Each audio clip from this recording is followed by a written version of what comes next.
another PTN Digital Extra, joined by ESPN Arkansas's Tye Richardson. Tye, it's good to do this in person in Bridgestone Arena in Nashville. Arkansas comes away with a, we'll say, closer than needed to be win over South Carolina today. Up by as many as 20 points.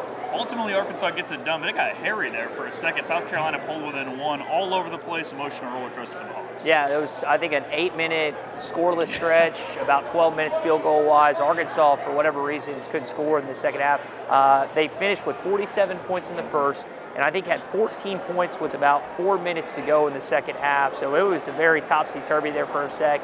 Trevor Brazil made a couple nice plays, tip in, also got that rebound, kicked it up to DJ. That was kind of a sigh of relief for Razorback fans. And you win by 4 and you advance to Thursday for the SEC tournament. We were talking a little bit. This game is just, it's the survive and advance sort of ideology when you get to March, because this game was far from pretty. You said the 14-point stat there. That was kind of giving everybody PTSD from the standpoint that Arkansas scored 14 points in the first half last time they played South Carolina. But ultimately you get it done. And Coach Cal talked a lot about that post game as well, where he just said, would you like to have won by more? Sure, but ultimately you won the game, and that's the important thing in the postseason. Yeah, and this team doesn't have the arsenal offensively to just go off for 100 and something, or in some cases close out games. They'll have lulls, they'll have dry streaks, and you just have to find a way to combat those. Defensively in that stretch, in like the final 3 or 4 minutes, they really locked in after South Carolina started to score. I mean, Colin Murray-Boyles got his. I think he finished with 20 points. Yet a good chunk of South Carolina couldn't shoot to save their life. And so the Razorbacks really did a good job on Nick Pringle today, finished with 3 points, 1 for 6. So while Boyles got his, did a good job neutralizing most of the rest of that team. Yeah, and it's inside that, again, like you said, South Carolina caused Arkansas so many issues when these two teams played a week ago. And Cal talked about that after the South Carolina game. He said teams are going to attack us this way moving forward. Ultimately, Arkansas gets the win. That's what's most important. Now the Hogs turn their attention to Ole Miss tomorrow, a team that played Arkansas in Bud Walton. But Tye, that's a game that feels like it was months, years, all the above, because that was early January, the second SEC game of the season.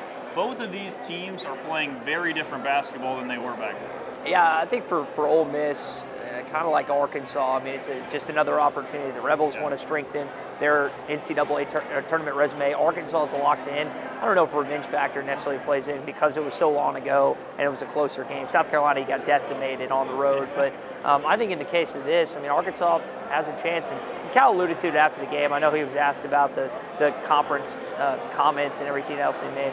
I feel like they're going to give it their all tomorrow. It's just a matter of if shots fall at the right time like they did today against South Carolina, Jacob. I like the mentality that DJ mentioned post-game where, it's a bit cliche, but I think it's the right way to look at it from the standpoint that he said if you're prepared and you put in the work, that the whole idea of playing in the postseason and everything that brings, it at least minimizes it a little bit. He said the coaches emphasize playing free, being themselves, and we've heard Cal say that all season long, where he said we got to beat the team across from us, but we also have to beat us mentally, right? Yeah. Arkansas did a good job today, especially when the game got tight, in terms of just playing and finding a way to win. You could have seen that game spiral and get away. Instead, Arkansas found a way to get it. And DJ's the one that hit the big shot that kind of was the sigh of relief. He scored in double digits 6 of the last 7 games. And you mentioned those comments Kenny Payne kind of referred to this week is he just feels like freer, not having to think all the time and whatnot. Ended up with a better assist to turnover total again. I think it was 6-4. So for DJ Wagner, who's just all of a sudden thrust into the starting role at point guard, that's something I don't think he expected, and yet after finding his way, Arkansas has really benefited for him really holding his own at that position. And I think we'd be remiss not to mention Trevor Brazil as well. I mean, you think about guys that have just come around. This is an incredible turnaround we're seeing from, 3 weeks ago from today. It was 21 days ago that he played 9 minutes in that loss at Auburn. He scored more points for Auburn than he did for Arkansas that day. He had 0 rebounds as well. Today he leads Arkansas with 16 points, had 7 boards as well. Over the past 3 games, he's been 14-10 average guy. He played 37 minutes today. All of a sudden, it seems like the Trevin that we saw a couple of years ago, and man, it's coming at the right time for the Hawks. And floor spacing, that can't be underestimated enough. When he's out there, a lot of time the 4 has to stay out there with him. Otherwise, he got open looks today. He's going to knock him down. And not just him, but like Jonas Adu. So we talked about the domination of Boyles and also Nick Pringle.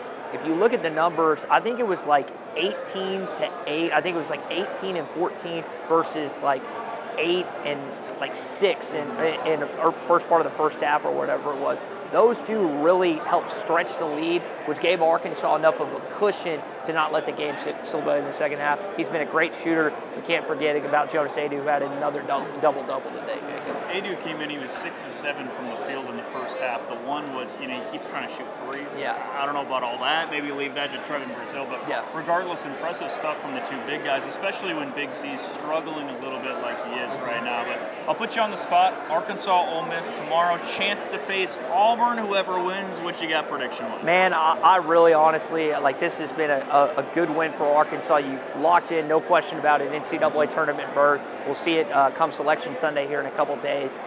Despite Arkansas have already lost to this team, and that, it's hard to beat a team twice. I really do think Ole Miss is going to get the better of the Razorbacks tomorrow.